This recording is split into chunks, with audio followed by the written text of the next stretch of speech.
Hi friends, welcome back to my channel. ಯಾರೆಲ್ಲ ಹೊಸದಾಗಿ ನಾನು ವಿಡಿಯೋ ನೋಡ್ತಾ ಇದ್ದೀರಾ ಸಬ್ಸ್ಕ್ರೈಬ್ ಮಾಡ್ಕೊಂಡು ನೋಡಿ. ಹಾಗೆ ಈ ವಿಡಿಯೋನ ಸ್ಕಿಪ್ ಮಾಡದೆ ಕೊನೆ ತನಕ ನೋಡಿ. ಫ್ರೆಂಡ್ಸ್, ಇವಾಗ ಶಿವರಾತ್ರಿ ಏನು ಹತ್ತಿರ ಬಂದೇ ಬಿಡ್ತು. ಇದೇ ವರ್ಷ 2026 15ನೇ ತಾರೀಕು ಭಾನುವಾರ ಮಹಾಶಿವರಾತ್ರಿ ಇದೆ.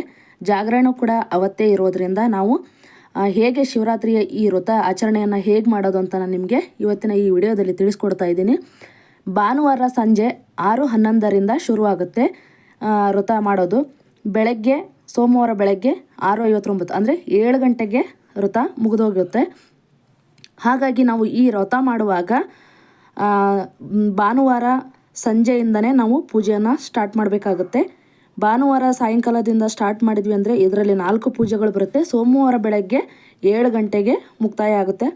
ಹಾಗೆ ಉಪವಾಸ ಮಾಡುವುದು ಕೂಡ ಒಂದು ಒಳ್ಳೆಯದಂತಲೇ ಹೇಳ್ಬೋದು. ಇದರಿಂದ ನಮಗೆ ತುಂಬ ಲಾಭ ಇದೆ. ನಾವು ಅಂದ್ಕೊಂಡಿರೋ ಎಲ್ಲ ಕೆಲಸಗಳು ಕೂಡ ಆಗುತ್ತೆ. ಹಾಗಾಗಿ ನಾವು ಉಪವಾಸನ ಭಾನುವಾರ ಬೆಳಗ್ಗೆಯಿಂದನೇ ಸ್ಟಾರ್ಟ್ ಮಾಡಬೇಕು. ಹಾಗೆ ಸೋಮವಾರ ತನಕ ಮಾಡಬೇಕಾಗುತ್ತೆ. ಕೆಲವೊಬ್ಬರು ನಾವೀಗ ತುಂಬ ಸುಸ್ತಾಗುತ್ತೆ ಅನ್ನೋದಾದರೆ ನೀರು ಮತ್ತು ಎಳನೀರನ್ನು ಕೂಡ ಕುಡಿಬಹುದು. ಹಾಗೆ ಹಣ್ಣುಗಳನ್ನು ತಿನ್ಬೋದು.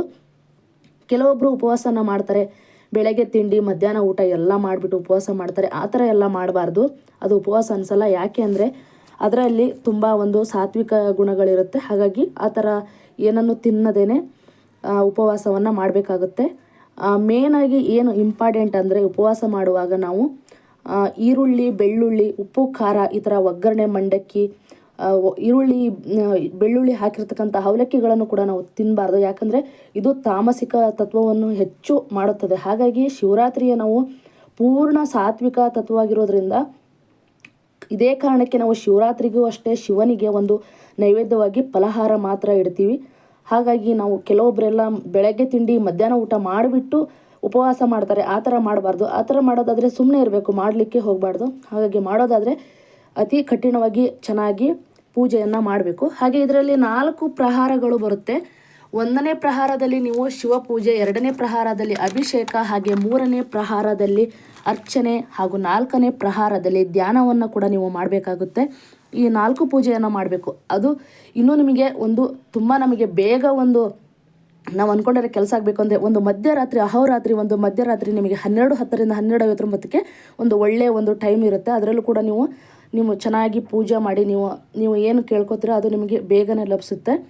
ಇದೆಲ್ಲ ಮುಗಿದ ಮೇಲೆ ನೀವು ಸೋಮವಾರ ಬೆಳಗ್ಗೆ ಸ್ನಾನ ಮಾಡಿ ಪೂಜೆ ಮಾಡಿ ದೇವರಿಗೆ ನೈವೇದ್ಯವನ್ನು ಮಾಡಿ ಹಾಗೆ ದೇವಸ್ಥಾನಕ್ಕೆ ಹೋಗಿ ಬನ್ನಿ. ಇದರಿಂದ ನಿಮಗೆ ತುಂಬ ಒಳ್ಳೆಯದಾಗುತ್ತೆ. ನೀವು ಆದಷ್ಟು ದೇವರ ದರ್ಶನ ಮಾಡಿ ಬಂದು ಉಪವಾಸವನ್ನು ಬಿಡಬೇಕು.